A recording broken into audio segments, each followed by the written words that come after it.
ऋग्वेद मंडल 1 अध्याय 1 सूक्त 1 मंत्र 7।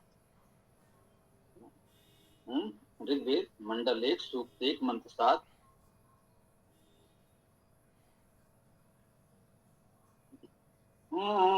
उक्त्वा अग्ने दिवे दिवे दोषावस्था धिया वयं नमो भरन्तयेमसि। अग्नि तुम्हारे निकट हम प्रातः सायं नित बुद्धि पूर्वक नमन करते हम शुभ कृत्य।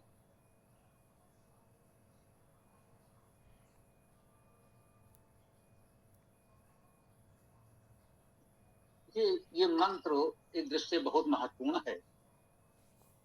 यूं कहें कि जो प्रातःकालीन और सायंकालीन संध्या की परंपरा आरंभ हुई है, उसका सूत्र बीज आप इस मंत्र में खोज सकते हैं। ये बात महत्वपूर्ण है कि जो भी परंपराएं समाज में इस प्रकार से प्रचलित हुई, ये सब परवर्ती काल में तत्कालीन ऋषियों मनीषियों ने जो उचित समझा,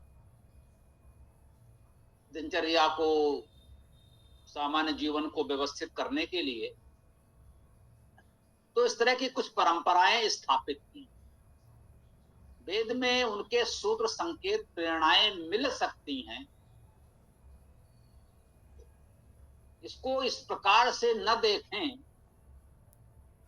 कि वेद में उसका आदेश निर्देश है या उसका प्रमाण है। इस रूप में देखें कि वेद में कुछ सूत्र संकेत थे और उसके आधार पर मनुष्यों ने परंपराएं स्थापित की। क्योंकि उन सभी परंपराओं में आप देखते हैं,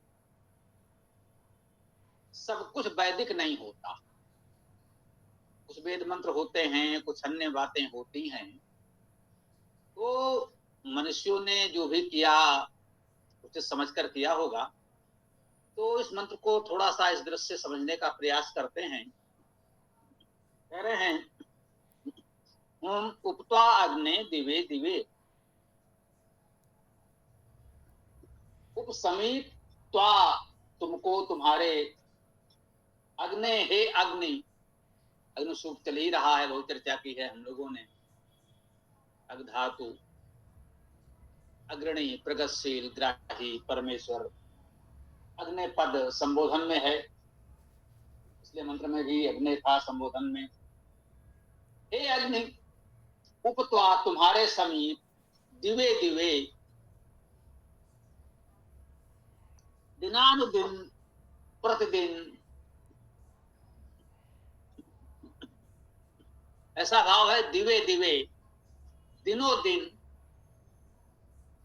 या प्रतिदिन कह लें। कह रहे हैं, उपत्वा अग्नि दिवे दिवे, हे अग्नि स्वरूप परमेश्वर, तुम्हारे समीप हम दिवे दिवे अर्थात प्रतिदिन दोषावस्था। दोषावस्था का अर्थ प्रातः सायंकाल किया गया है। इसे आप चाहें तो अव्यय के रूप में भी मान सकते हैं।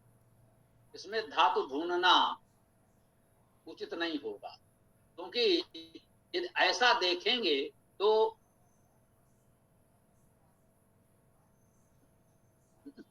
दोषा शब्द में दुष्ट धातु होगी। दुष्ट का अर्थ दूषित, दुष्ट शब्द इसी दुष्ट धातु से बनते हैं। यहां दोषा का आशय है सायंकाल से। प्रदोष काल सुना होगा, अभी भी ये शब्द प्रचलित है। वेद में आया है दोषावस्था, प्रातः और सायंकाल। दिन और रात्र ये अर्थ भी कर सकते हैं। दोषावस्था पूरे पद को अव्यय माने, दिन रात या प्रातः सायं, ऐसा अर्थ आप इसका ग्रहण करें। दोषावस्था धिया वयम, धिया अर्थात द्वि द्वारा, बुद्धि द्वारा, बुद्धि के साथ, वयम हम लोग, हम सब, वयम सर्वनाम है, बहुवचन में है, कर्ता कारक प्रथमा विभक्ति में भी वयम है। तो कह रहे हैं, हे अग्नि, हम लोग तुम्हारे समीप प्रतिदिन प्रातः सायंकाल दिया अर्थात बुद्धिपूर्वक, एक एक शब्द कितना महत्वपूर्ण है, ध्यान दीजिएगा।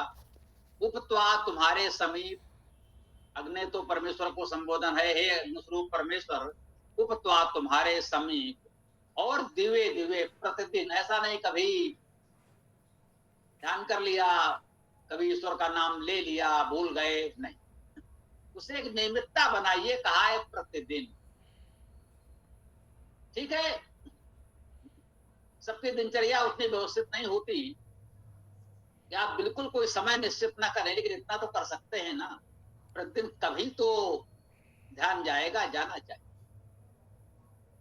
तो दिव्य दिव्य प्रतिदिन, दोषावस्था दिन रात या प्रातः सायंकाल, प्रातः काल सायंकाल, दिन में रात में, जब भी हो सके, उपत्वाग्ने, हे अग्नि तुम्हारे समीप, परमेश्वर सर्वव्यापक है, उसके सामीप्य का अनुभव हमें करना, उसके समीप हम हैं, ये हमें जानना समझना है। वह तो सर्वव्यापी है, वह तो सर्वत्र सबके समीप है, ये कैसे होगा?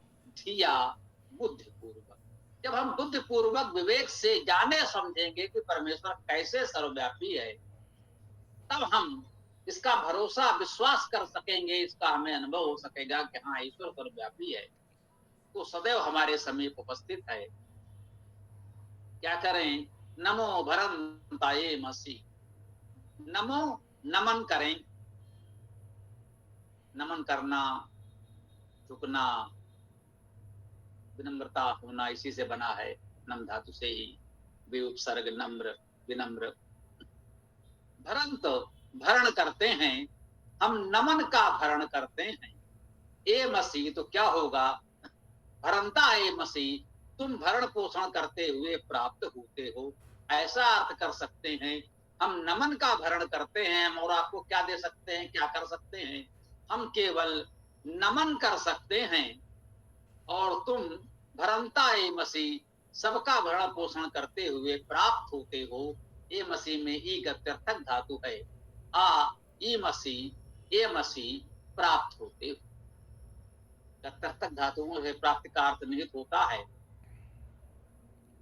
तो नमो भरंता ए मसीह, हमारा क्या दायित्व है कि हम लोग प्रतिदिन प्रातः सायंकाल नमन करते हैं, वो नमन भी बुद्ध पूर्वक करते हैं, अंधविश्वास अंधश्रद्धा के साथ नहीं कि धर्म के नाम पर कभी कुछ भी कर लिया, बोले हम तो प्रतिदिन साधना उपासना कर रहे हैं, इतने समय तक करते हैं, घंटों करते हैं, कोई लाभ नहीं है, मत करिए।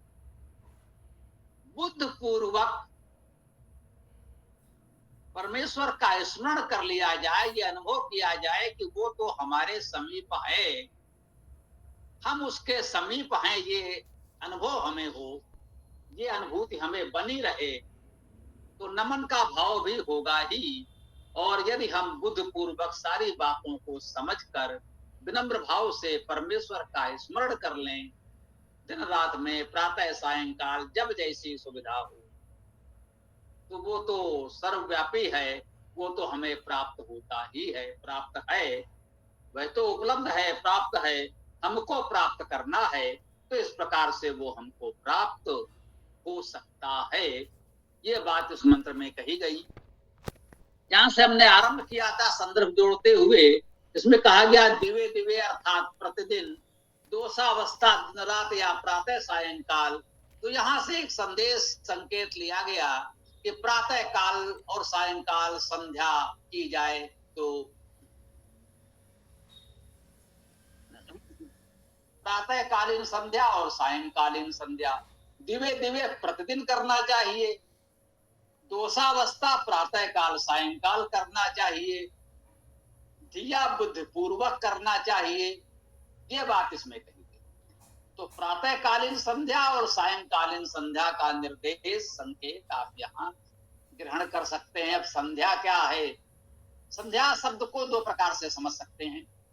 संधि से संध्या बनेगा, दिन और रात्रि का संधि का समय, प्रातः काल और सायंकाल दोनों संधि का समय है।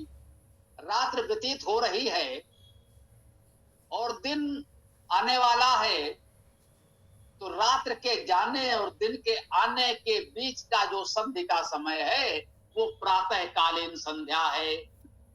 इसी प्रकार जब दिन समाप्त हो रहा होगा, रात्रि आने वाली होगी, तो दिन की समाप्त और रात के आगमन के मध्य का जो संधि काल है ये सायंकालीन संध्या है। अब इस समय लोग संध्या का अर्थ केवल सायंकाल मानने लगे, ये प्रचलन है। वेद में ऐसा नहीं कर सकते।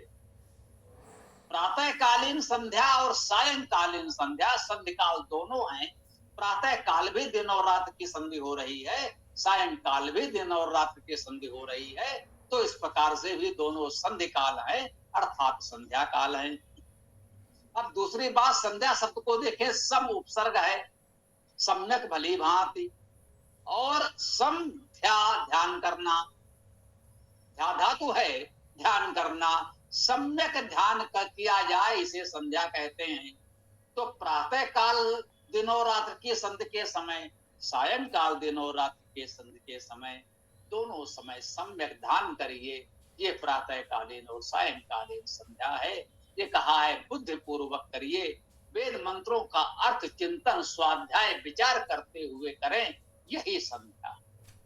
सम्यक ध्यान करें, वेद मंत्रों का स्वाध्याय करें, उसे जाने समझे ध्यान कर लेंगे, तो यही हमारी संध्या है। संध्या का मुख्य भाव वेद के पठन पाठन से ही माना जाए, वेद का पाठ स्वाध्याय ही माना जाए, यही सर्वोत्तम है। हाँ, मनुष्यों ने अपनी ओर से लोगों को बांधे रखने के लिए, जोड़े रखने के लिए एक निर्धारित कर्मकांड बना दिया कि भाई संस्था से जुड़े हुए लोग किस प्रकार से संध्या करेंगे। उनको लगता नहीं भाई हमारे गुरुजी ने बताया है तो ये हमारा कर्तव्य है, हमें करना चाहिए। तो एक मनोवैज्ञानिक प्रभाव कि भाई नहीं, हम इस संस्था से जुड़े हैं और इसके संस्थापक मनीषी हमारे परम पूज्य गुरुदेव ने ये विधि बताई है, तो वो करना हमारा दायित्व, ये गुरु के प्रति हमारा कर्तव्य, तो किसी रूप में आप कर लेते हैं। सबको मिलाकर देखें तो बात इतनी है, सम्यक रूपेण ध्यान करना है, वेद का पाठ और स्वाध्याय करना है, यही संध्या। सबने अपनी विधियों में इसी बात को बताने का प्रयास किया है, और थोड़ा बहुत अंतर तो जब व्यक्ति बताएगा उसके देश काल परिस्थिति के अनुसार आ ही जाएगा। तो जैसे भी हो, इस प्रकार हम दोनों समय की संध्या कर सकते हैं, दोनों समय की संध्या का प्रतीक संकेत इस मंत्र में मान सकते हैं। और अब हम यहाँ अपनी बात को विराम दे सकते हैं। आगे आप लोग जो भी अपनी बात रखना चाहें रख सकते हैं। ओम।